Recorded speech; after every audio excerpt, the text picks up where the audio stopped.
Welcome back to the Marnie Blick tapes, the podcast that follows the various cases of Detective Marnie Blick. Quick note here, this is part 2 of a case we started in the previous episode, so if you haven't listened to part 1, better go listen to that first.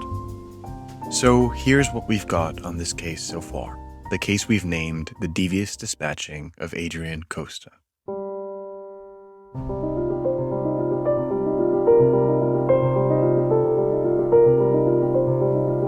Adrian Costa was found dead in his home in Cold Springs, New York, where he worked in the ER.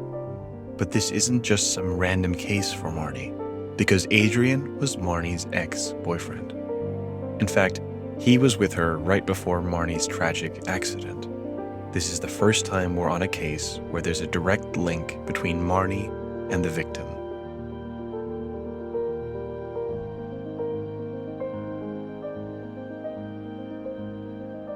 Then, Adrian's parents told Marnie that they had received an anonymous call and that the caller wanted to meet in person to share some piece of information that they were too paranoid to share over the phone.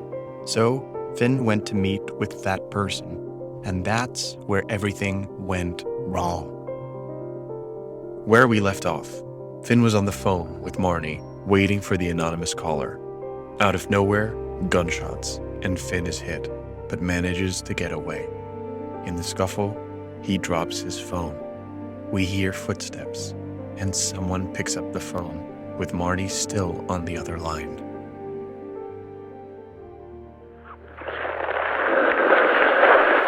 Hello?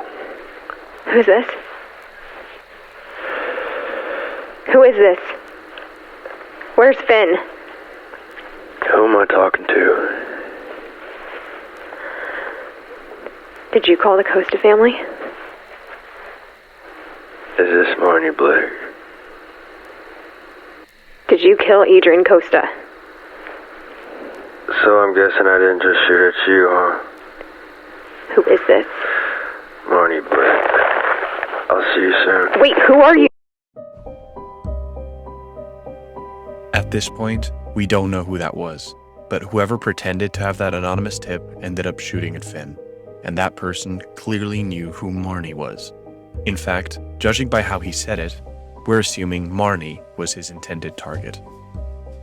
The next records we have are calls Marnie made to every nearby hospital, since Finn now didn't have his cell phone. She was quickly able to locate a gunshot victim at a local hospital just outside of Cold Springs. We have a recorded call between Marnie and someone at the hospital front desk, confirming that one Finn Graham had checked in with a gunshot wound to the shoulder. A few hours later, Marnie gets a call from Finn. Hey, it's me. Oh my god, are you okay? No, I'm good. It's not bad. It's just, the bullet grazed me and it was, like 8 stitches, left shoulder. But you're okay? Yeah. No permanent damage? No. Full movement of your shoulder? Yes, Marnie, I'm fine. It's really not as bad as you think. I'm so sorry, Finn. Hey, don't be. It's okay. It doesn't even hurt. I should have known something like this could happen. There's no way you could know this. Well, somehow that could have gone even worse. Yeah, I guess.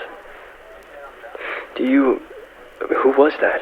I think it's safe to assume that your shooter is probably Adrian's killer. Yeah, I mean, that's a good assumption. I would think that too, but why? Like, who or why would someone shoot me? So actually, what's happened? Do you have a second? Yeah. So after you were shot, I guess you dropped your phone and he picked it up. Started talking to me. Wait, what? Yeah. And he knew my name. What the fuck? Are you serious? Yeah, so he shot you thinking you were me. Like I was the one who was showing up. Oh shit, Marnie, that's fucking crazy. What'd he say to you? Well, I asked him if he killed Adrian, but he didn't answer. He just asked if I was Marnie Blick, and then he'd said... Uh-huh. He said he'd see me soon. What? Oh, shit. I'll play you the recording later. Yeah, okay. Marnie, that's... But now I'm worried he's going to try to find you. I found you in minutes, so he could do the same. Okay. If you can, you should leave the hospital. Okay, for sure. Are you clear to leave? Yeah, I think I am. Okay. Call me when you're out. I'm booking another hotel, so just call me back and we'll go from there. Yeah, got it. Marnie had just begun to call hotels when she got a call back from Finn, moments later. Hello? Hey there, it's me. What, is everything okay? Yeah, okay, wait. If you think he's coming for me here, then why don't we, I don't know, try to set up a trap? Like, we can have cops come, we can secure the area. And use you as bait. Yeah, no. No, Mari, I'm down. Look, we have to catch this guy somehow. Right? I don't feel comfortable putting you in that position right now. You're not putting me in that position, just trust me. Call the sheriff, I'll talk to security here. We don't actually know that he's coming after you. Okay, then in the off chance that he is, trust me, it's fine, I'm good. Okay? Marnie? Alright, I'm gonna call the Cold Springs PD and see if this is even possible for them. Okay, cool. I'll call you back in a second, we'll figure it out. Are you sure about this? Yes, I'm sure. Call the police. Okay, I'll call you back. Okay. Bye. We don't have the recordings of the calls Marnie made to the Cold Springs Police Department, but it seems she was able to get them to show up at the hospital shortly after hanging up with Finn. The town of Cold Springs didn't see a lot of homicides, so the case of Adrian Costa's murder, and now the shooting of Finn Graham, was at the very top of the police department's priority list. The plan was to have plainclothes police officers stationed outside of every entrance to the hospital, as well as have some in position right outside of the room that Finn was being kept in. If the anonymous shooter tried anything, Marnie felt confident he'd be caught. Here we have Marnie on the phone with Finn. Several hours have passed, and we're not exactly sure what they're even talking about, but the recording gets interrupted by another call. Yeah, I don't know why though. Like, they might have got a grant or a donation for that specific department or something. Weird. I'll look into it later. I'm curious. Did we, hear back from... hold on. What? You're calling. Oh, right, he still has my phone. I'll call you back. Yeah. Hello? Hey, Marnie. How's your friend doing? Getting the cops involved was a big mistake. You know that. You think my partner gets shot and I'm not going to call the police? Did they come up with the sting operation, or is that you? What do you want? I want to talk to you. About what? Adrian? We're talking now. No, in person. I want to talk to you in person. That's gonna No be... more cops. Or more people died. Last warning. I'll be in touch. Wait.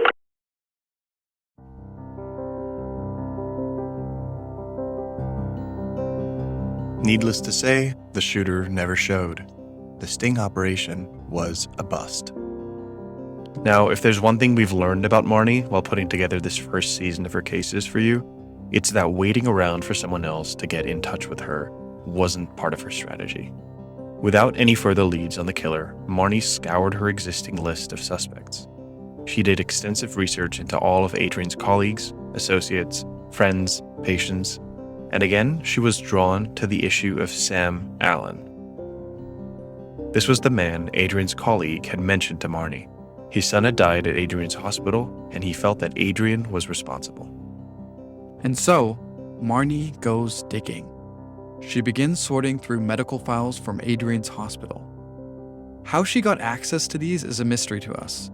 Maybe the security was more lax in the 90s, but we're pretty sure you can't just go waltz into an ER and get detailed medical records like this.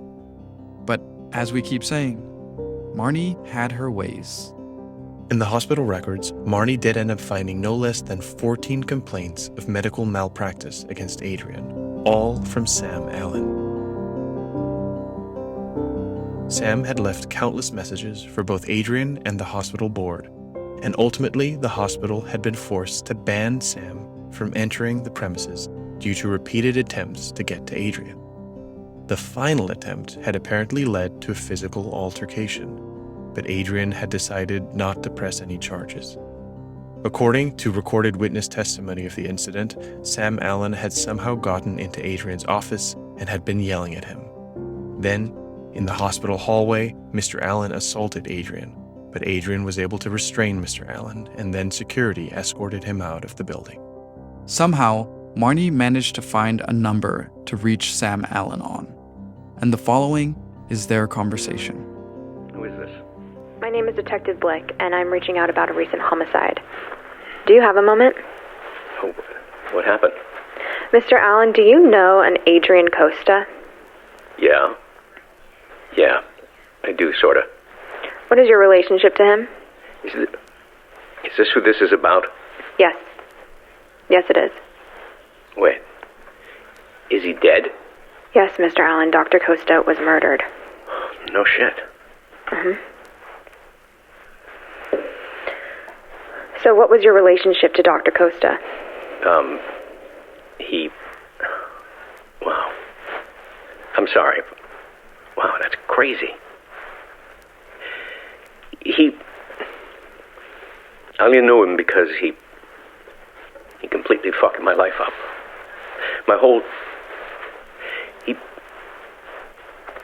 I don't know. How so? Am I a suspect? You think I did it? Did you? Ma'am, this is a little overwhelming right now. I can tell you for sure that I wish I had, okay? Dr. Costa, on his own, he's on his own responsible for completely ruining my life. And I'm sure countless other people, too. My son could have been fine. He had an accident. Car accident. I took him to the ER. Dr. Costa was in. My son needed immediate surgery, but Dr. Costa chose to operate on someone else instead. You blame Dr. Costa for your son's death. I'm not the one. I don't blame him. It's just clear. It's completely clear. You don't think that if you'd operated on your son, then the other person could have made the exact same case? I found out later it wasn't life-threatening. They were going to be fine. You don't know that, though, right? I do know it. If it wasn't for that fucking piece... Oh, man, I can't talk right now. Sir, where were you the night of the 13th? I don't have to talk to you. I had nothing to do with this. I wish I had.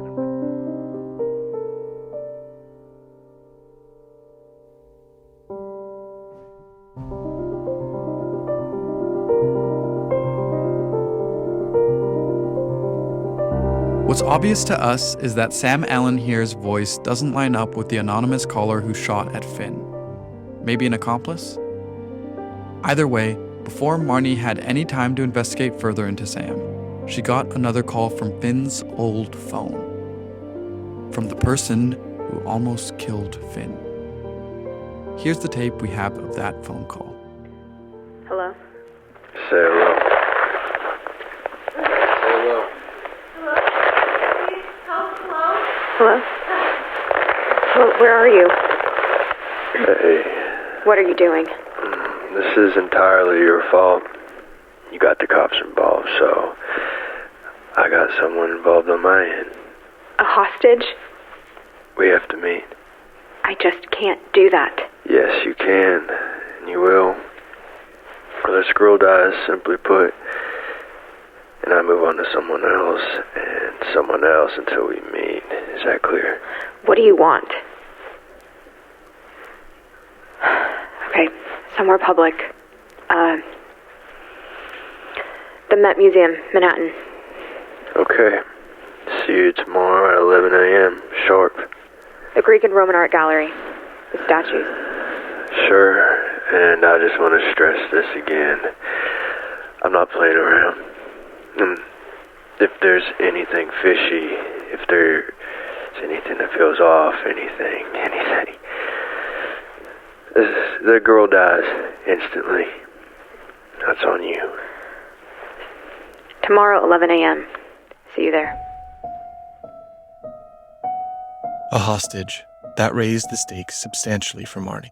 The first thing she did was look for missing persons records. And sure enough, one Julia Hemner had gone missing the day before. 16 years old, a Cold Springs local. She'd been last seen after school heading home, but she never made it back.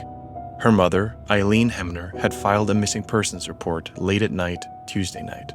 Marnie's call we just listened to with the anonymous caller was on Wednesday, and their meeting was set to be the following day, Thursday, at the Metropolitan Museum in New York City.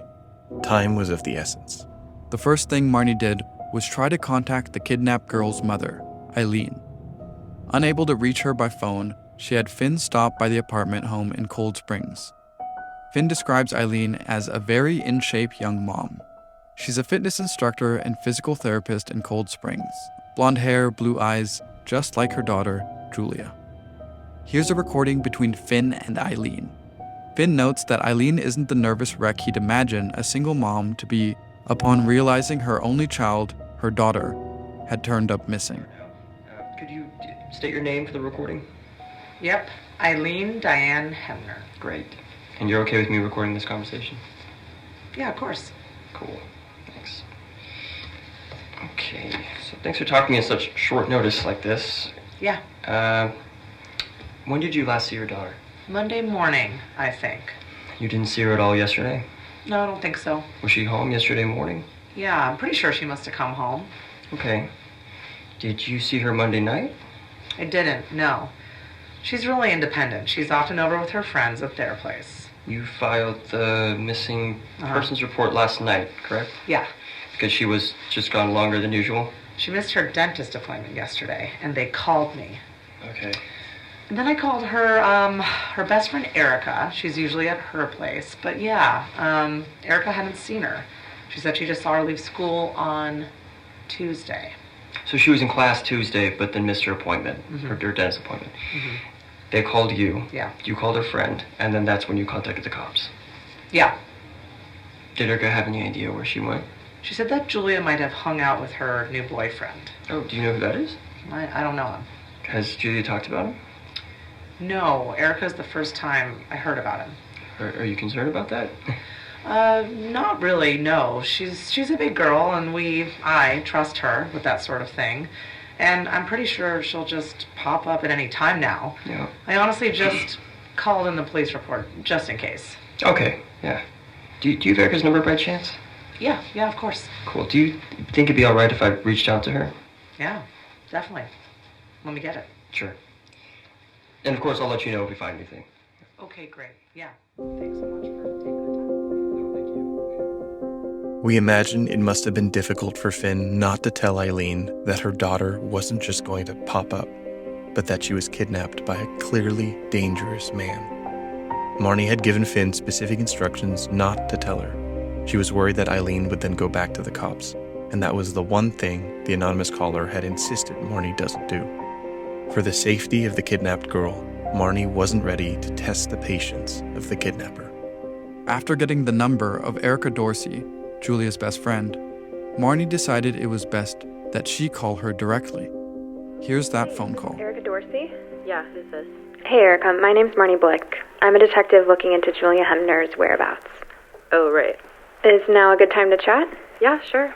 We were told that you're her best friend. Is that right? Yes, she's my best friend. And, could you tell me the last time you saw her? I saw her yesterday. After school, we hung out for a bit. Right. And then she was heading to her dentist, I think. Okay, yeah. She, I told the cops this already, but after she left, she, crossed the street. Okay. And I don't know, I looked back and she was gone, Was she in a hurry? I don't know, I didn't think that much of it at the time, but now, I'm thinking of it now, it's just weird, and I don't know. Was there a car that passed by?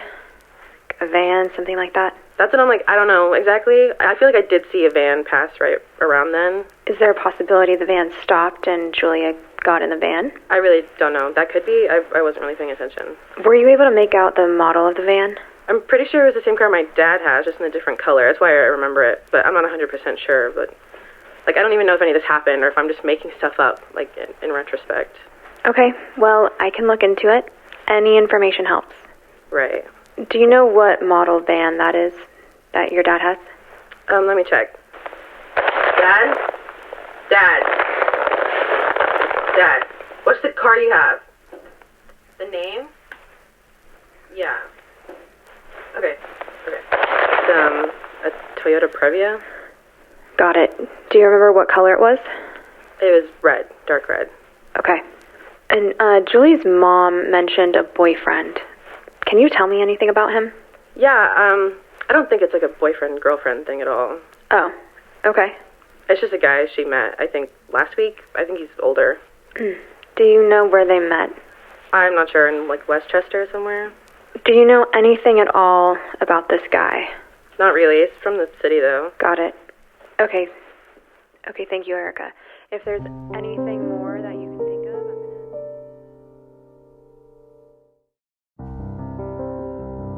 Pressed for time, Marnie decided to cold call every car rental location near Cold Springs in hopes that maybe the anonymous caller had in fact kidnapped Julia in a red Toyota Previa, and in the hopes that he had rented it for just this occasion. We found call logs and a sheet of locations Marnie called, each one crossed out, one after the other. And it's weird for us to see Marnie hit what's pretty much a dead end on this. None of the locations she reached out to had recently rented out a car that matched the description. All that was left was the upcoming meeting with the kidnapper at the Metropolitan Museum in New York City the next day. For those of you who don't know, the Met Museum is a massive, massive museum with tons of wings and sections, each dedicated to some time period in the arts. It's located on the Upper East Side of Manhattan, at the edge of Central Park, and it's often extremely crowded. The likelihood of being able to identify the caller in this massive place with so many people walking around was, well, it was just not very likely. But Marnie quickly realized that she had a potential trick up her sleeve. At this point in time, Finn appears to have recovered somewhat from his injury. We have a few calls between Marnie and Finn here that we'll skip over, but essentially, Marnie was trying to have Finn take off for the rest of this case, but Finn just wasn't having any of it. He repeatedly assured Marnie that he was doing great and wanted to continue on the case. Marnie eventually caved, and then she filled him in on what her plan was for the meeting with the mystery caller. The next recording we have for you is between Marnie and Finn. Marnie going to meet with the caller herself was not an option. We don't know if it's because she logistically couldn't make it to New York City in one day, or because of her condition, or some other reason she didn't write down in her notes. This is probably a good time to mention that we have no clue where Marnie actually operated from. So for all we know, she was doing all her calls from a beach house in the Maldives, or some mansion on the East Coast, or, well, anywhere really. So, since she wasn't going to be at the museum, Finn was going in her place, but not to meet the caller. Instead, Marnie managed to get Finn inside the museum's security offices, watching the various feeds from the many security cameras inside the museum. As usual, we're never sure how Marnie managed to get access to these kinds of things. Marnie's investigations weren't federal investigations, they were either private or, in this case, personal to Marnie herself. And in this particular situation, Marnie took the caller's warning about not involving the police seriously. So it really was just Marnie and Finn, alone. Back to the situation at hand. Here's Finn and Marnie. It's almost 11 a.m., the rendezvous time she had set with the anonymous caller. Yeah, I have two of the entrances up in front of me on screens. The Greek statues wing, or, yeah, the Greek and Roman art. Okay, good. But there's a third entrance. And, hey man, could we get an angle on the east entrance as well, up here? Yeah. Great, thanks. Perfect. Thank you. I remember that because I spent so many hours in there for sketching class. We'd come here, like, all the time. This very specifically. All right, that works out. Yeah. Weird to, be here in this kind of situation now. Okay, about 2, 4, 10, 18... I don't know, like 30, under 40 people in there right now. Okay. Currently. We got a group coming in. It's a school group. About 20 kids, like middle school. Should be, yep, it's 11. He's either in there or he should be in there soon. Or he's running late. I doubt it. I'm going for it. Keep your eyes peeled, okay? Okay, anyone answering a phone in this room in the next couple of seconds? Got it. And that's my phone he has still, right? Yep. Yeah, someone just pulled out a phone. Male, blue shirt, black pants, white shoes. I'll try to stall him. Try to tail him if he leaves. Copy that. Where are you? Hey, I'll be there in just a moment. I said no games, Marnie. I got stuck in traffic. Just wanted to give you a heads up. Wait. You fucked up, Marnie. Too late. Wait, hold on. I'm almost there. Too late. Wait. The next call is minutes later. Finn calls Marnie. Okay. I followed him out, but yeah. I lost him in the crowd, but I got a clear photo of him before he bolted. Oh, amazing. The security cams are really good here, but, just in case. Okay, great. Just get back to the security office. And did you get a clear look at his face? Yeah, I did. Is it anyone we know? I don't think so. I'm going to upload the photos I took to a computer. They have it security upstairs. And, then I'll fax those things to you. Those and the pictures I got from the security cameras. Okay, great. Cool. Good job. Call me when you're up there. Got it. Okay. Yeah. Finn had just finished downloading the photos to the computer when he called Marnie again. They came out well. You can see his face perfectly. Awesome. I'm Can going you... to fax these over to you now. They're really good quality. Okay, good. Call me when you do, yeah? Will do, yeah. Okay. There was some troubleshooting, but soon after, Marnie receives the copies of the photographs. All right, you should be getting them. Yeah. Okay, did he reach out to you yet? Not yet. I tried calling. He didn't pick up. All right. If we're able to identify based on these, it'll, Marnie? Hello? Marnie?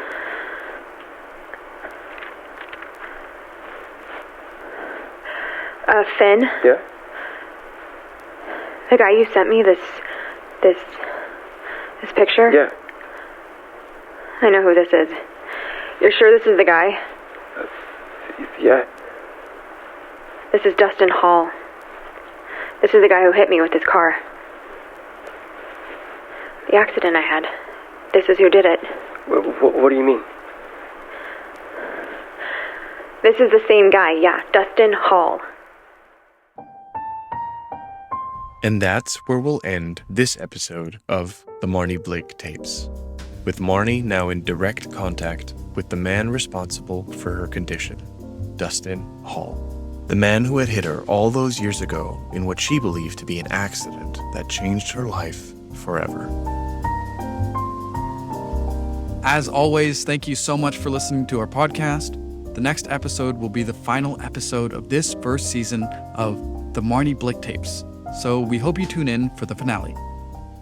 Please do leave a rating on whatever podcast app you're using. If you're on YouTube, leave a comment, like, and please subscribe to the channel. To get in touch with us, please follow us at Antonius Nazareth and Nicholas M. Sato, or email us at themarnieblicktapes@gmail.com. Editing by Nicholas Sato and Antonius Nazareth. Music by Antonius Nazareth. And special thanks to Mallory Blick and Gianna.